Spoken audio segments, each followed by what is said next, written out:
स्नेहिल्स art of teaching या चॅनलवरती आपल्या सर्वांचं स्वागत आहे. विद्यार्थी मित्रांनो, मुख्यमंत्री युवा कार्य प्रशिक्षण योजना म्हणजेच लाडका भाऊ योजना या संदर्भाने आपण आजचा अपडेट बघतोय. विद्यार्थी मित्रांनो, आपल्याला माहिती आहे काल उपमुख्यमंत्री म्हणजे पूर्वीचे मुख्यमंत्री एकनाथजी शिंदे यांनी जे शब्द बोललेले आहेत ते शब्द आहेत की मुख्यमंत्री कार्य प्रशिक्षण योजनेच्या माध्यमातून जे 1,10,000 विद्यार्थी कार्यकाळ वाढवण्याच्या संदर्भाने जे आंदोलनं केली आहेत तो विषय माझ्या कानावर आलेला आहे आणि तो विषय चर्चेचा आहे. त्यामुळे कोणत्याही विद्यार्थ्याने आपला स्वतःचा जो आहे तो भान न विसरता आपल्या सर्व विद्यार्थ्यांनी, आणि हे जे सरकार आहे हे सरकार कोणाचं असणार आहे, हे सरकार जे आहे हे महायुतीचं सरकार म्हणजेच आपलं सरकार आहे. त्यामुळे तो कार्यकाळ आपण वाढवून घेऊ आणि त्याबद्दल शासन काय आहे सकारात्मक आहे आणि कॅबिनेटमध्ये मी हा विषय बोलेन असं सुद्धा त्या ठिकाणी बोललेलं आहे.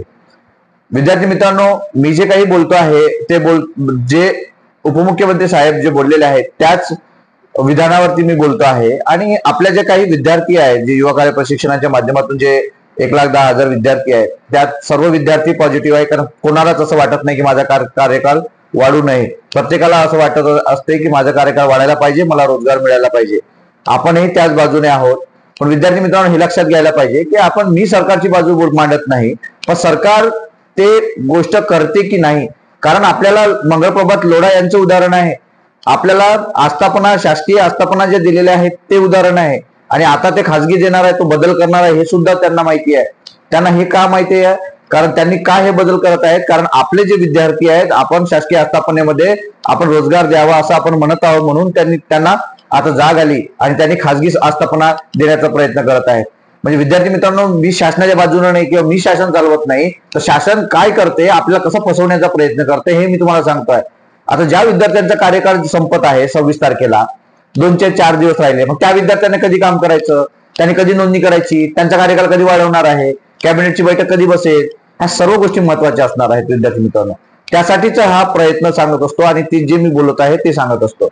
म्हणजे आपण निगेटिव्ह नाही, परंतु विद्यार्थ्याच्या बाजूने जर पॉझिटिव्ह आपण विचार केला तर तो शासन काय करत असते, कुठे ना कुठेतरी शब्दाची याच्यात विद्यार्थ्यांना पकडून ठेवतं आणि विद्यार्थ्यांना हळूहळू त्यांचा कार्यकाळ वाढवत जातं. कार्यकाळ वाढवणं म्हणजे तो विद्यार्थी इथून निघून गेला तर पुढचे जे विद्यार्थी आहेत त्यांना संधी मिळेल. याच्या बाजूने आपण नाही, तर विद्यार्थी मित्रांना ह्या ज्या विद्यार्थी मित्रांना आहेत त्या आधीच आदेश काढायला पाहिजे आणि आताच आदेश काढायला पाहिजे. कारण कॅबिनेट बैठक आणि या ज्या गोष्टी आहेत हे यांच्या स्वतःच्या याच्यातल्या आहेत आणि आपल्याला माहिती आहे की संपूर्ण माणसाने आणि व्यक्तीने बोललेलं आहे. तर विद्यार्थ्यांनी त्यावरती कमेंट दिलेला आहे की एकनाथ शिंदेच माणूस एक सकारात्मक आहे. त्याच्याने मी तुम्हाला त्या ठिकाणी लिहिलेलं आहे की संपूर्ण कॅबिनेटमध्ये जर सकारात्मक बाजू कोणाची असेल युवा कार्य प्रशिक्षणाच्या बाजूने तर ते म्हणजे एकनाथ शिंदेच असेल. आणि ही लिहिलेलं आहे विद्यार्थ्यांनी, हेही म्हटलेलं आहे की तुमचेच कमेंट आहेत विद्यार्थी मित्रांनो की एकनाथ शिंदे जर असते तर पटकन निर्णय घेतला असता, म्हणजे मुख्यमंत्री जर एकनाथ शिंदे असते तर पटकन निर्णय घेतला असता. आणि हेच खात्यातले मंत्री काय म्हणतात मंगळप्रभात लोढा की हे माझ्याकडे नाही, मी ते करू शकत नाही. म्हणजे हे लक्षात घ्या, कॅबिनेट मधलंच एक माणूस म्हणत आहे की हे माझ्याकडे येत नाही, दुसरा कॅबिनेट मधला उपमुख्यमंत्री म्हणत आहे की आम्ही कॅबिनेटमध्ये विषय घेऊ, आणि दुसरा माणूस म्हणताय ज्या खात्याचा मंत्री आहे तोच म्हणतोय की माझ्याकडे येत नाही आणि हे मुख्यमंत्र्याच्या याच्यातून चालवलं जातं. हे विचार करा तुम्ही, हेच वास्तव मी तुमच्या समोर मांडलेलं आहे, दुसरं काहीच सांगत नाहीये. कारण तुम्हाला हे समजून घ्यायचं विद्यार्थी मित्रांनो, जे काही गोष्ट किंवा जे काही आदेश काढणं गरजेचं आहे. कारण मागचा व्हिडिओ मी तसाच बनवला आहे की आदेश कधी काढणार आहे, आपण आनंदी झालेलो आहोत, सकारात्मक आहे म्हणून आपण आनंद व्यक्त करत आहोत. पण विद्यार्थी मित्रांनो, तो शासन जीआर कधी निघणार आहे, 2 महिने लागेल की 5 महिने लागेल हे महत्वाचं आहे. कॅबिनेट बैठक कधी होईल, ह्या सर्व गोष्टीला पुन्हा 2-4 महिने लागू शकतात. आणि तेव्हापर्यंत आपले जे विद्यार्थी जे 1,10,000 विद्यार्थी आहेत त्याच्यातला अर्ध्या विद्यार्थ्यांचा त्यातला काळ जो आहे तो निघून जाणार आहे. कारण ते 26 जे काही तारीख असेल किंवा या महिन्याच्या एंडिंगला फेब्रुवारी महिन्यात त्या विद्यार्थ्यांचा कार्यकाळ संपणार आहे. हे महत्वाचं आहे. म्हणजे ज्यांचा कार्यकाळ संपत आहे त्यांच्या दृष्टीनं लवकर आदेश निघावा हे बरोबर नाही आहे का? बरोबर आहे. मग विद्यार्थी मित्रांनो, प्रत्येक गोष्ट तुम्ही स्वतःच्या स्वार्थाने बघू नका, बाकीचे मित्र आहेत त्यांचा सुद्धा विचार करा. जे 1,10,000 विद्यार्थ्यांमध्ये येतं त्यांच्या बाजूने सुद्धा विचार करणं गरजेचं आहे. स्वतःचा स्वार्थ हा न विचार करता शासनाने लवकरात लवकर आदेश काढावा, लवकरात लवकर कॅबिनेट बैठकमध्ये या सर्व विषय घेणं गरजेचं आहे. आणि त्यात सकारात्मक भूमिका बजावलेले जे एकनाथजी शिंदे आहेत त्यांचं मात्र अभिनंदन.